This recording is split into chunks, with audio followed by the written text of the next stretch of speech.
श्री गिरीश जी अग्रवाल, श्री पवन जी Agarwal, doctor Bharat ji Agarwal और अभी कार्यक्रम के प्रारंभ में ही जिनको मैंने सुना है मिस्टर आर.जे. कार्तिक एवं मेरे अन्य साथियों, सबसे पहले तो मैं पूरे दैनिक भास्कर परिवार का धन्यवाद करना चाहूंगा कि उन्होंने इस ऑनलाइन आयोजन का मुझे हिस्सा बनने का अवसर दिया है। दैनिक भास्कर समूह मीडिया जगत में एक जाना पहचाना और विश्वसनीय नाम है।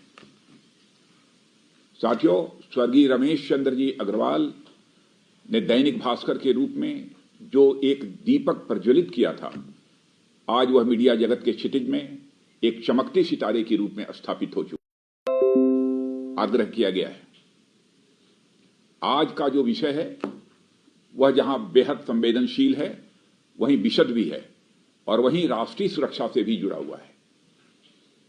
इसलिए बहुत कुछ खुलकर कहना तो मेरे लिए संभव नहीं होगा, मगर कुछ बातें मैं आपसे जरूर साझा कर सकता हूं जो आपको इस बात का पूरा भरोसा देंगी कि हमारा यह भारत देश पूरी तरह से सुरक्षित हाथों में है। जब हम भारत की सीमाओं की सुरक्षा की बात करते हैं तो हम 7 देशों के साथ लगते 15,106 किलोमीटर लंबे लैंड बॉर्डर्स की बात तो करते ही हैं, साथ ही साथ 7,516.6 किलोमीटर लंबी कोस्ट लाइन और कई लाख वर्ग किलोमीटर की एक्सक्लूसिव इकोनॉमिक जोन, जिसकी देखा जाए तो 21.72 लाख स्क्वायर किलोमीटर ये एरिया बनती है, इसकी रखवाली की बात भी हम करते हैं। पिछले 73 सालों में लैंड और मैरीटाइम बाउंड्रीज पर हमें बहुत सारी चुनौतियों का सामना करना पड़ा है, मगर हमारी सेनाओं व सुरक्षा बलों ने हर चुनौती का न केवल डटकर सामना किया है बल्कि उन पर विजय भी हासिल की है। साथियों, जब से भारत आजाद हुआ है, भारत विरोधी ताकतों की यह लगातार कोशिश रही है या तो सीमाओं पर या सीमाओं के रास्ते घुसपैठ कराकर भारत के भीतर अस्थिरता का माहौल बनाया जा सके। और इसकी शुरुआत जम्मू और कश्मीर से हुई, जब 1948 में कबायलियों ने कश्मीर पर हमला बोल दिया। भारतीय फौज ने पाकिस्तान के इशारे पर की गई इस कार्रवाई को नाकाम कर दिया। इसके बावजूद पाकिस्तान के हुक्मरानों ने कोई सबक नहीं लिया और आगे भी जम्मू और कश्मीर में मुसीबतें पैदा करने की कोशिश उनके द्वारा लगातार की जाती रही। और बात यहां तक बिगड़ गई कि 1965 में और 1971 में भारत पाकिस्तान के बीच 2 युद्ध हुए, जिनमें पाकिस्तान को हार का सामना करना पड़ा। इन युद्धों में मिली पराजय ने पाकिस्तान के शासकों को यह साबित कर दिया कि भारत के साथ वे फुल स्केल वार करने की हालात में नहीं है। और इसके बाद उन्होंने भारत के साथ प्रॉक्सी वार का सिलसिला प्रारंभ किया और अपने यहां आतंकवादियों को ट्रेनिंग, पैसा, हथियार देकर भारत को निशाना बनाने के सिलसिले की शुरुआत कर दी उन्होंने। और आतंकवाद के सहारे जम्मू और कश्मीर और पंजाब में भी हिंसा का जो दौर चलाया गया, उसका खात्मा पंजाब में तो हो चुका है। और जिस तरह जम्मू और कश्मीर में आतंकवादी संगठनों के खिलाफ पिछले 6 सालों से सेना और सुरक्षा बलों की कार्रवाई चल रही है, और मैं यह भी बतलाना चाहूंगा कि जो यह कार्रवाई चल रही है सुरक्षा बलों के द्वारा और सेना के द्वारा, इस समय सेना, सीएपीएफ, जम्मू कश्मीर पुलिस और इंटेलिजेंस, इनके बीच इतना बेहतर म्यूचुअल कोऑर्डिनेशन है कि हमें आतंकवादी घटनाओं के खिलाफ कार्रवाई करने में काफी हद तक कामयाबी मिल रही है। और सुरक्षा बलों की यह कार्रवाई चल रही है और मेरा मानना है कश्मीर में भी आतंकवाद लगभग समाप्त होकर ही रहेगा। समय लग सकता है कुछ और, लेकिन मैं विश्वास के साथ कह सकता हूं कि पहले से आतंकवाद में भारी कमी आई है। पाकिस्तान में आतंकवाद को लेकर अब सारे हथकंडे आजमा लिए हैं। 1999 में कारगिल युद्ध, 2001 में आप सबको जानकारी है मुंबई हमला, उरी में 2017 का हमला और 2019 में पुलवामा का हमला,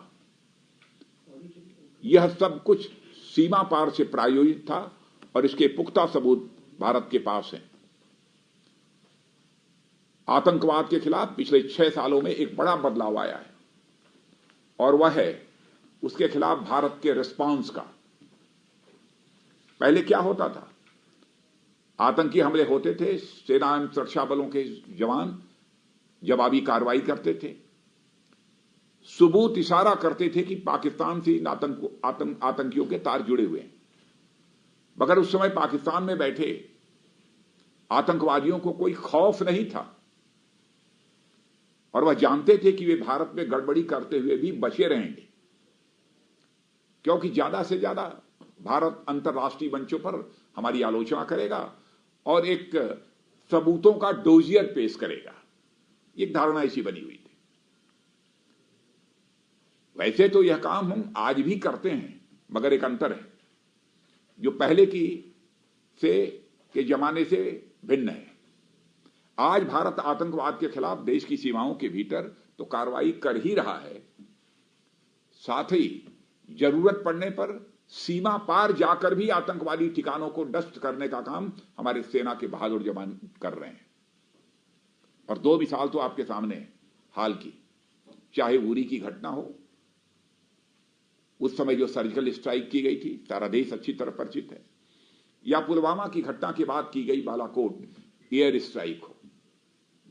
भारतीय सेना ने आतंकवाद के खिलाफ ऐसी कठोर कार्रवाई की है जिसकी मिसाल कम से कम भारत के इतिहास में तो नहीं मिलती।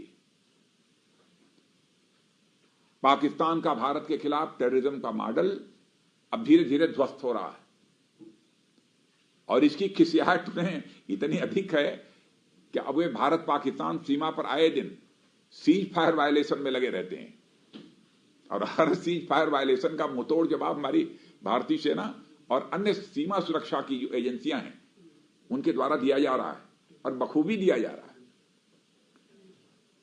और मैं कह सकता हूं कि आज पाकिस्तान यह बात समझ चुका है कि कश्मीर घाटी में बहुत कुछ कर पाने की स्थिति में अब वह नहीं है,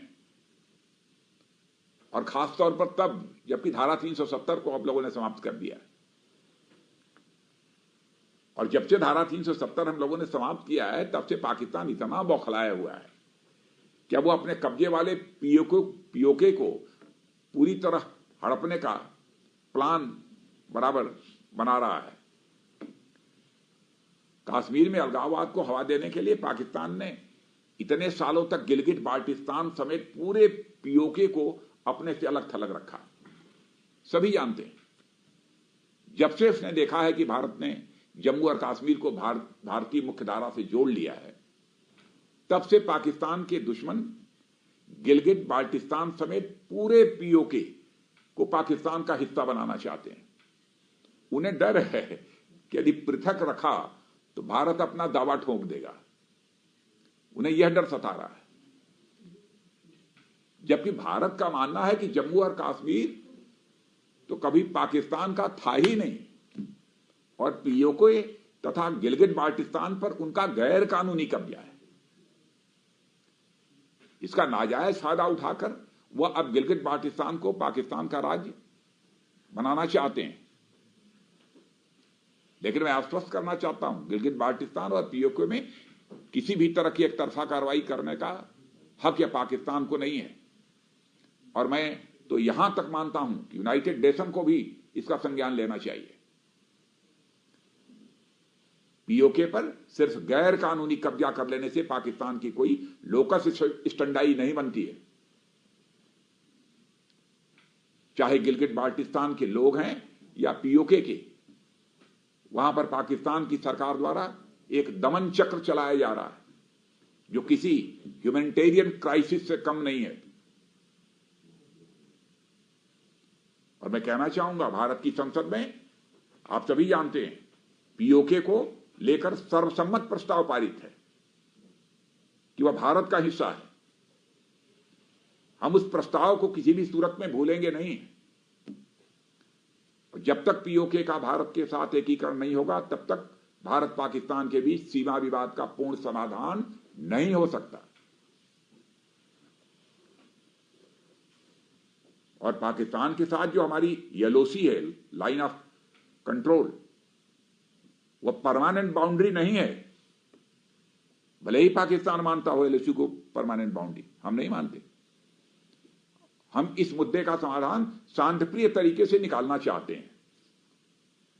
इसलिए जब भी पाकिस्तान से बात होगी तो पीओके की बात भी जरूर होगी।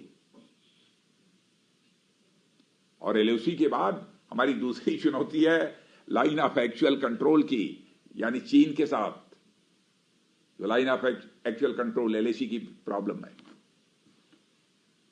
भारत चीन के बीच सीमा को लेकर एक परसेप्शनल डिफरेंस है, इसे स्वीकार करना पड़ेगा और हर सरकारों ने इसे स्वीकार किया है। लेकिन इसके बावजूद कुछ ऐसे समझौते हैं, प्रोटोकॉल्स हैं, जिनका पालन करते हुए दोनों देशों की सेनाएं एलएसी के पास पेट्रोलिंग करती हैं और इस सिलसिला चला आ रहा है प्रारंभ से ही। लेकिन समस्या तो तब होती है जब चीन की सेनाओं द्वारा एग्रीड प्रोटोकॉल्स को नजरअंदाज किया जाता है। और एलएसी पर अभी जो समस्या है वह इसी बात की है। पीएलए, पीपुल्स लिबरेशन आर्मी, को यूनिलेटरल तरीके से एलएसी पर एक्शन करने की इजाजत हम किसी भी सूरत में नहीं दे सकते। मैं देश को आश्वस्त करना चाहता हूं। अब हमारी सरकार ने सेनाओं को वह खुली छूट दे रखी है कि एलएसी पर हम किसी भी तरह के बदलाव को अनदेखा नहीं करेंगे। गलवान में उस दिन भारतीय सेना ने यही किया और पूरी बहादुरी से पीएलए के सैनिकों का मुकाबला करते हुए उन्हें पीछे जाने पर मजबूर किया। यह सच है कि हमारे कुछ जवान शहीद हुए, लेकिन उधर कितने हुए मैं उसके बारे में कुछ नहीं कहना चाहता हूं। लेकिन हमारे बहादुर जवानों ने अपना बलिदान देकर अपनी मातृभूमि की रक्षा की है। यह देश कभी उनके बलिदान को भूल नहीं सकता है।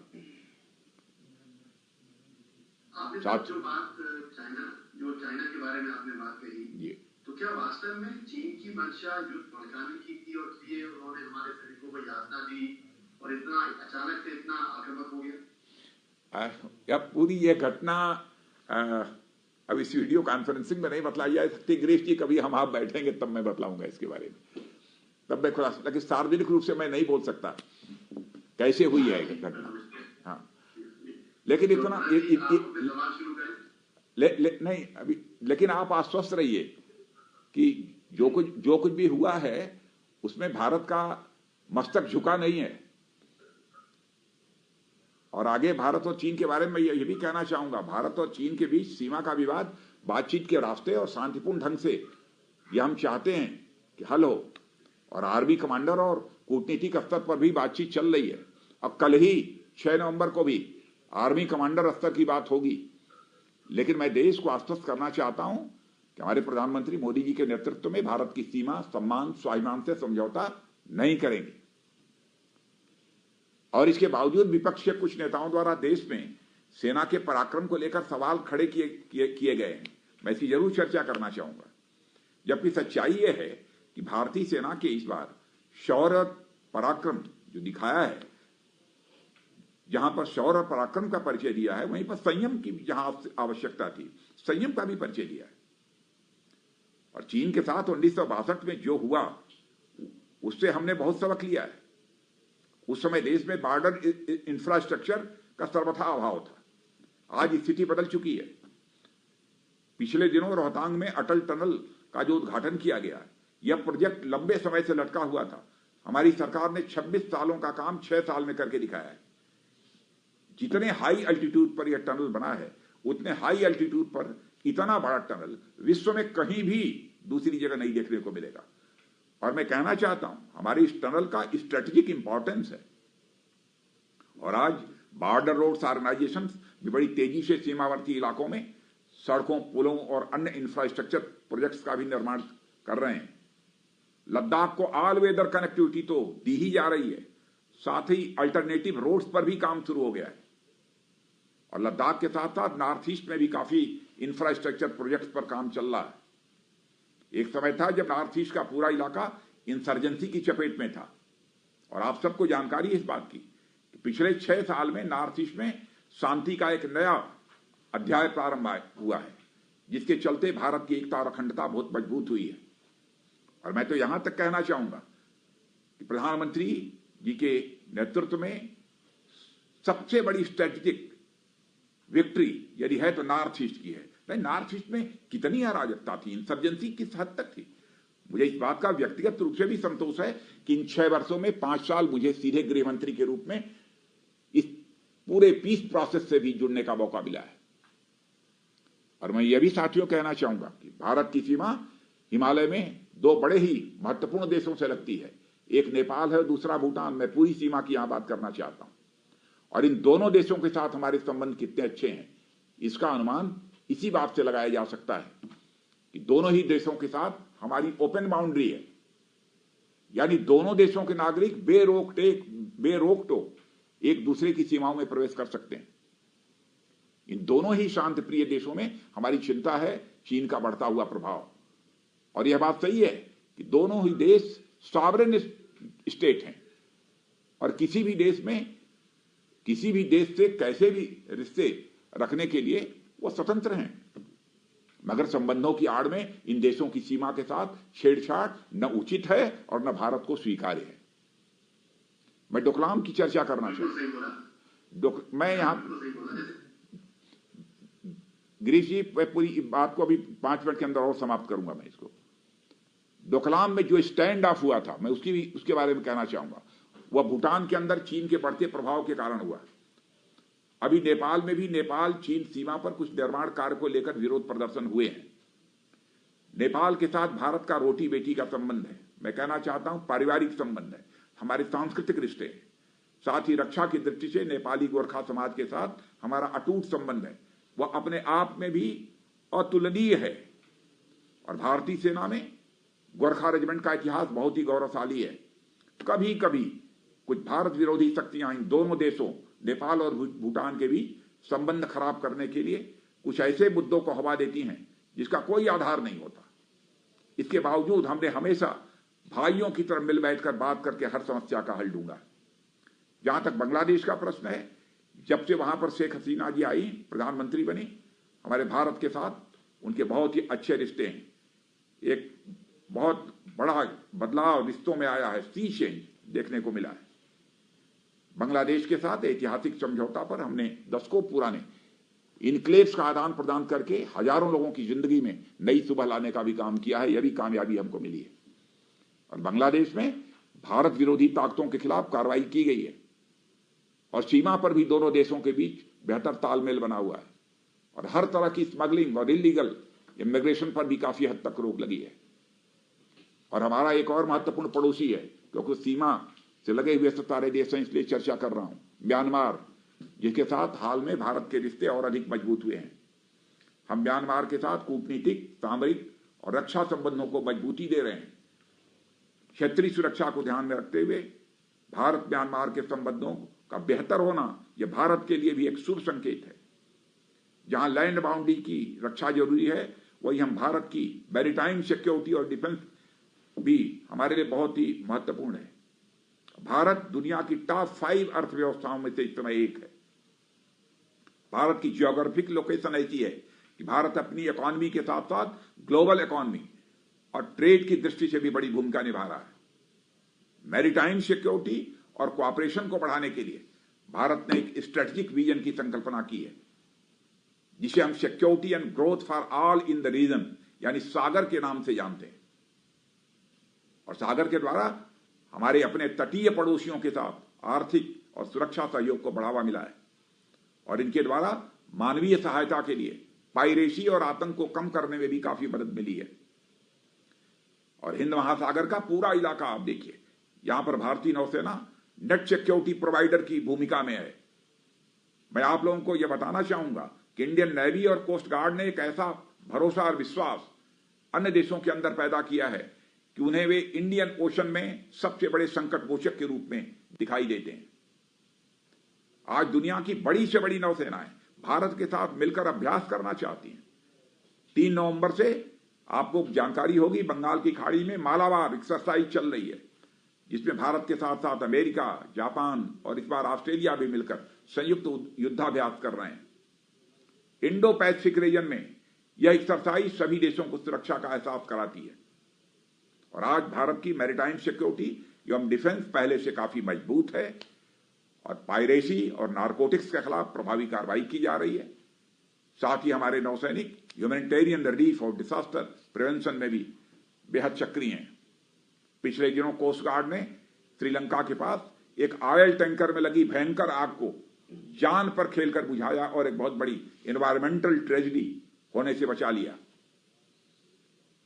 और अपने पड़ोसी देशों के साथ संबंधों को और मजबूती देने के लिए लाइन ऑफ क्रेडिट की सुविधा को और भी तेजी से हम लोगों ने आगे बढ़ाया है। उदाहरण के तौर पर भारत ने अफ्रीका के कई देशों के साथ स्वास्थ्य के क्षेत्र में कई सारे प्रोजेक्ट्स इंप्लीमेंट किए हैं। इससे हमारे संबंधों में और अधिक मजबूती आई है। कोविड के संकट के दौरान भी हम अपने पड़ोसी राष्ट्रों की सीमित संसाधनों के बावजूद काफी क्रिटिकल लेवल पर मदद की है और इसमें डॉक्टर से लेकर चिकित्सा उपकरण, दवाइयां, पीपीई किट की आपूर्ति सभी शामिल है। Nepal, Maldives, Mauritius, Comoros, Seychelles, Madagascar आज 100 से अधिक राष्ट्रों को हमने चिकित्सकीय सहायता उपलब्ध कराई है।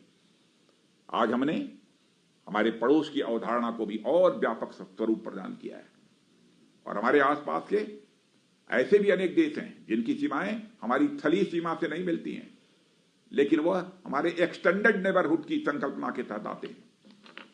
ऐसे देशों के साथ भौगोलिक दूरी भले ही हो, पर दिलों की नजदीकी अच्छी तरह कायम है। भारत की सेनाएं सरहदों और सागर की सुरक्षा करने में पूरी तरह से सक्षम है, यह मैं विश्वास दिलाता हूं। सरकार की तरफ से उन्हें पूरा सपोर्ट और इनकरेजमेंट है। मॉडर्न टेक्नोलॉजी और वेपनरी के साथ उनको लैस करना हमारी यह प्रायोरिटी है ताकि सीमा पर पूर्ण शांति बनी रहे। और यदि ऐसा नहीं होता तो भारत की वायुसेना का न्यू जनरेशन फाइटर प्लेन के लिए 20 सालों का इंतजार अभी खत्म नहीं होता। आज वायुसेना के पास राफेल जैसे युद्धक विमान आ चुके हैं जो भारत की संप्रभुता, अखंडता, सीमा सुरक्षा के लिए किसी भी चुनौती का जवाब देने की हमारी ताकत काफी बढ़ चुकी है। अब 5 राफेल विमान अक्टूबर में भारतीय वायुसेना में शामिल हो चुके हैं। कल रात ही 3 और राफेल विमान भारत की धरती पर पहुंच गए हैं। गिरीश जी, आपने देखा होगा, जल्दी ही उनका भी वायुसेना में इंडक्शन हो जाएगा। मैं यही कहना चाहूंगा कि भारत की सीमाओं की पवित्रता किसी भी सूरत में हम भंग नहीं होने देंगे, चाहे इसकी कितनी ही बड़ी कीमत हमें क्यों न चुकानी पड़े।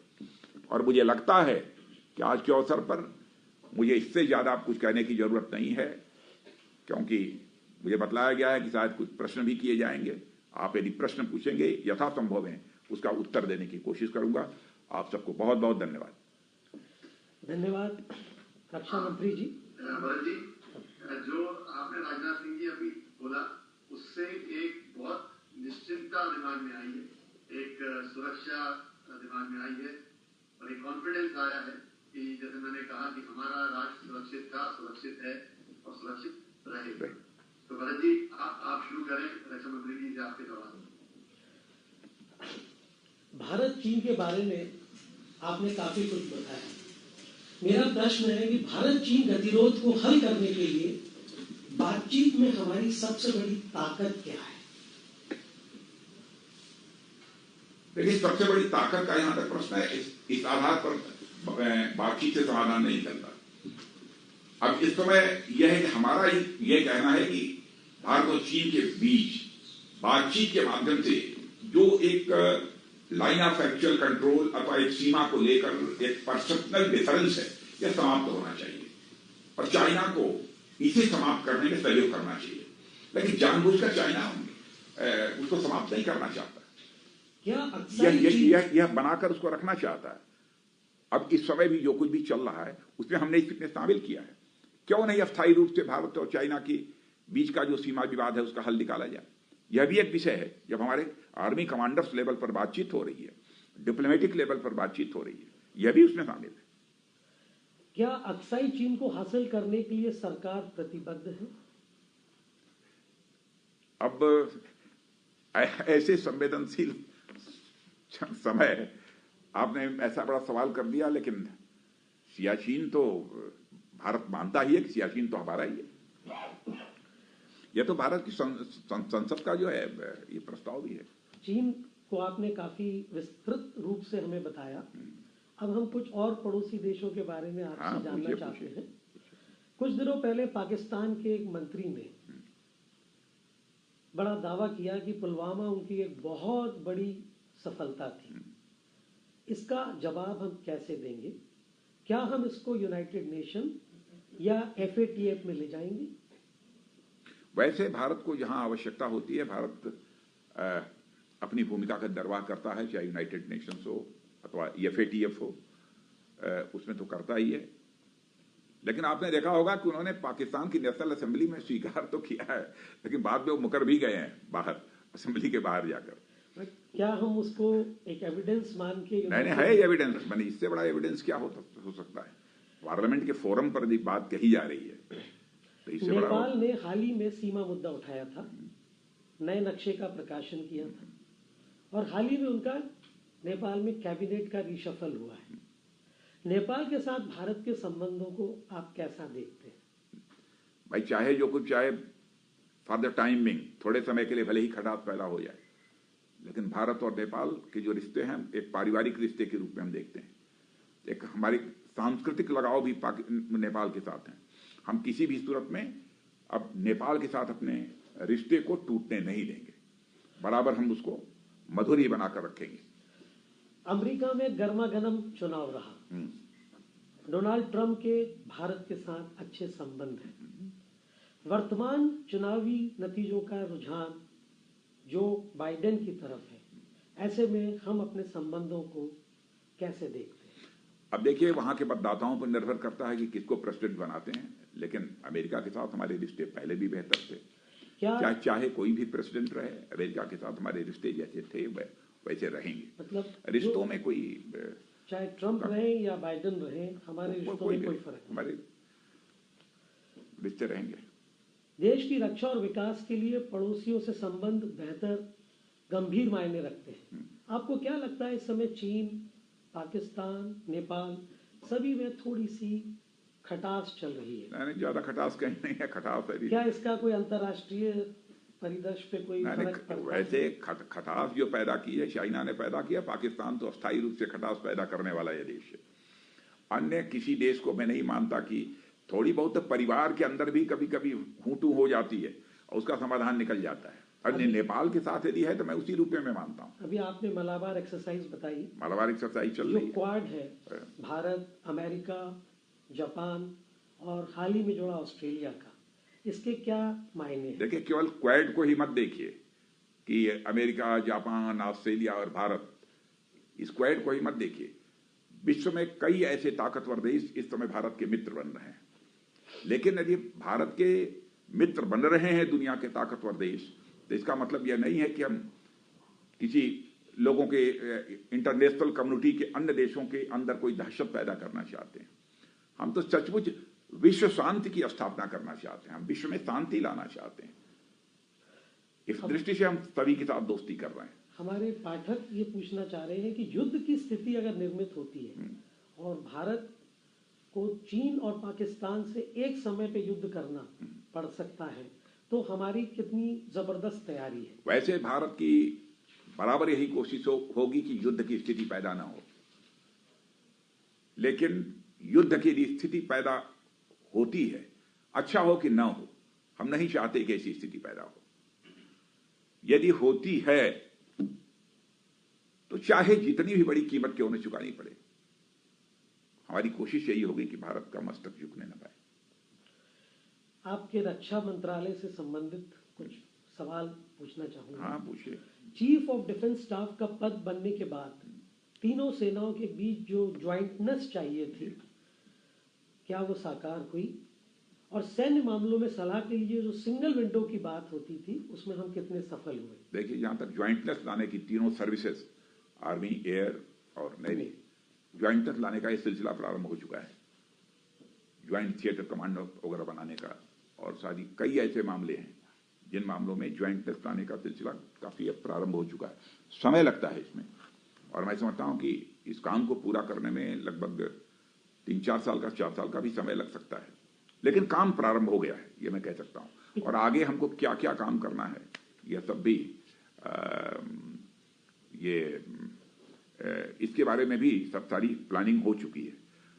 आपने सिंगल विंडो एडवाइजर की जो बात कही है, तो वैसे तो हमारी तो बराबर तीनों सर्विसेज के लोगों के साथ बैठक होती रहती है, उसमें सीडीएस भी शामिल रहते हैं, यह भी रहते हैं, और डिफेंस मिनिस्टर तो सबके साथ बैठकर बातचीत करता है, जरूरत पड़ती है तो अलग अलग बुलाकर भी उनके साथ बातचीत करता है।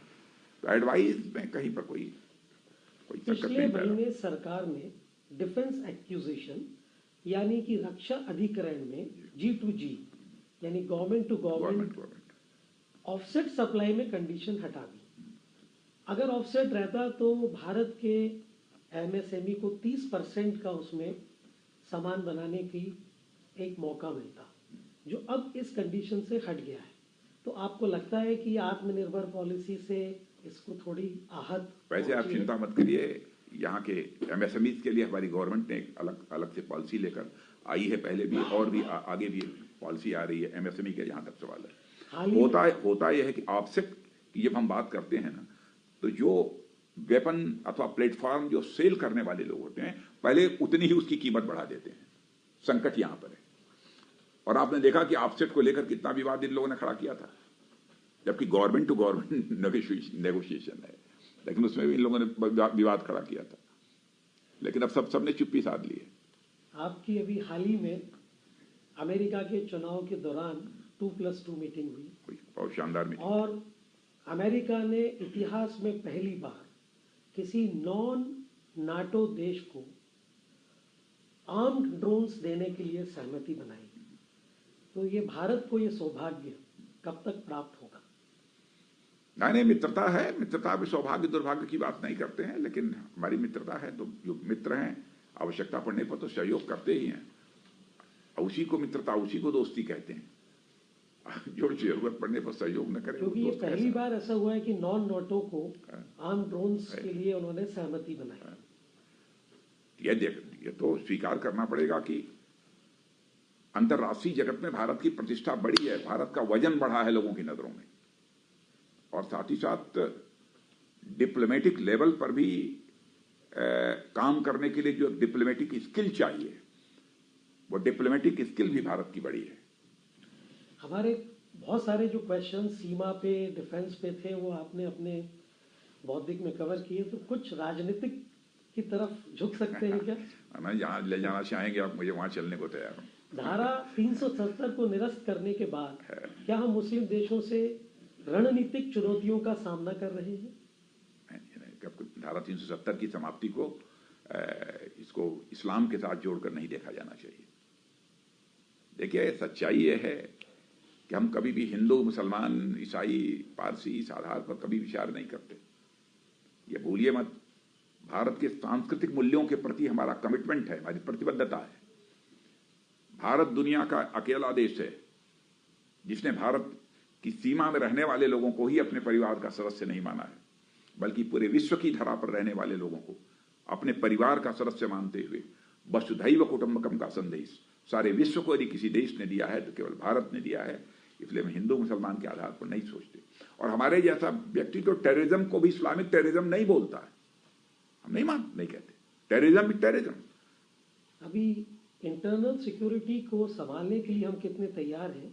हाल ही में ISIS के लोग निरंतर अलग अलग क्षेत्रों से पकड़े जा रहे हैं, और हाल ही में यूरोप के भी 2 देशों में इस तरह की अभी ताज़ाएं घटना हुई है।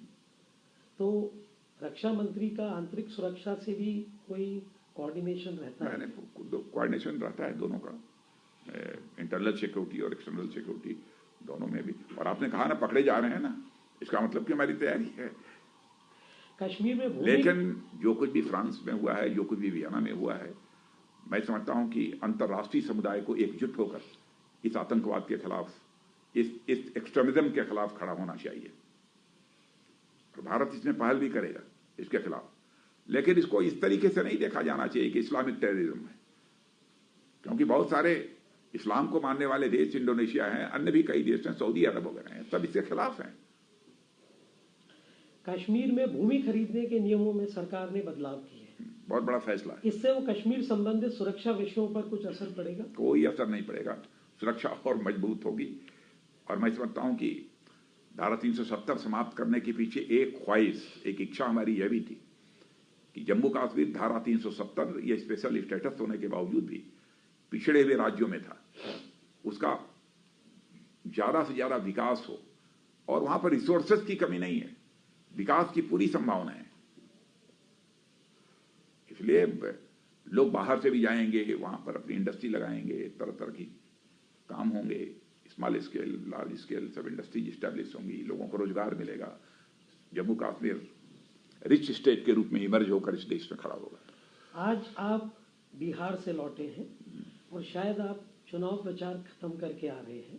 खत्म करके आ रहे हैं। आप स्टार प्रचारक हैं। अरे मैं प्रचारक हूँ, स्टार नहीं हूँ। 5 दिन का प्रवास आपका 7 दिन का हुआ, तो लोगों ने मांगा कि और चाहिए तो मैंने दे दिया। गैप था। तो बिहार से संबंधित मैं एक सवाल पूछना चाहूंगा। बिहार में रोजगार इस बार चुनाव का प्रमुख मुद्दा रहा। 15 वर्ष नीतीश कुमार की सरकार इस फ्रंट में आपके मुताबिक या आपके आकलन में उसने कैसा कार्य किया? वैसे कोई भी गलत आश्वासन हम लोगों ने बिहार की जनता को नहीं दिया है। नहीं, पिछले 15 वर्षों में रोजगार, पिछले 15 वर्षों में, पिछले 15 वर्षों का जहां तक सवाल है, मैं इतना कह सकता हूं कि जब से सेंटर में ये हमारी गवर्नमेंट आई है, तब से विकास का चक्का बिहार में कुछ तेजी के साथ चला है। भाई साहब, रोजगार पर क्या हुआ? क्योंकि विषय जो अभी निकल के आ रहा है वो रोजगार आ रहा है। नहीं, देखिए ऐसा है कि चुनाव में काफी एक मुद्दा बन गया है। उसके भी आंकड़े हैं, लेकिन एग्जैक्ट हमारे पास आंकड़े इसमें नहीं है। रोजगार के अवसर जो इसके पहले के 15 वर्ष थे, उसके कंपैरिजन में तो काफी अधिक सृजित हुए हैं, लोगों को रोजगार मिला है।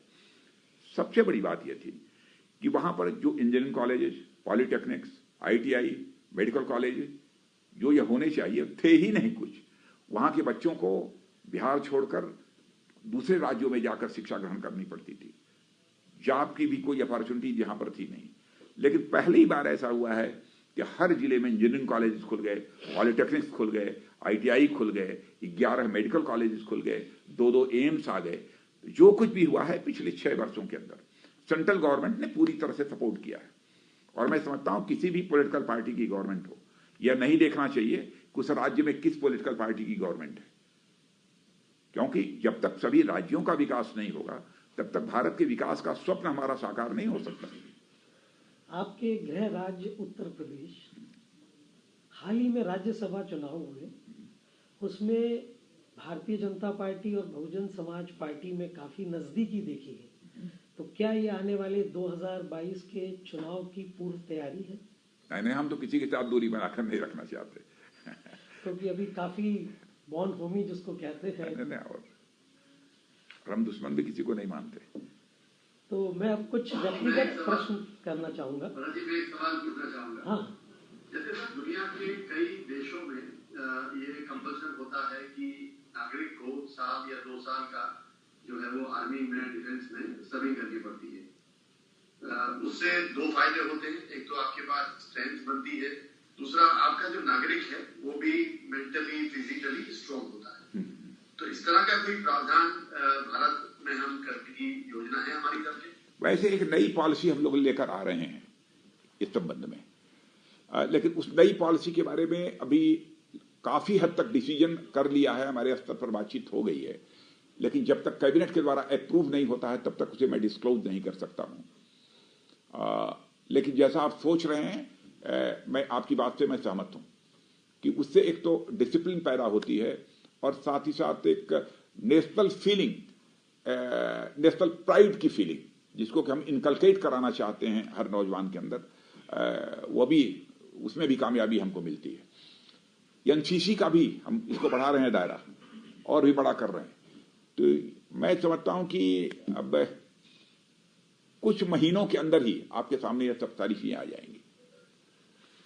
वैसे अगर ये होता, माने उसमें हम ऐसा कर सकते हैं, हम उसमें ऐसा कर सकते हैं कि कोई मिलिट्री ज्वाइन करे, स्टूडेंट ज्वाइन करे, अथवा कोई नौजवान ज्वाइन करे, 2 साल 3 साल सर्विस करने के बाद फिर आप जाकर अपना भी काम कर सकता है।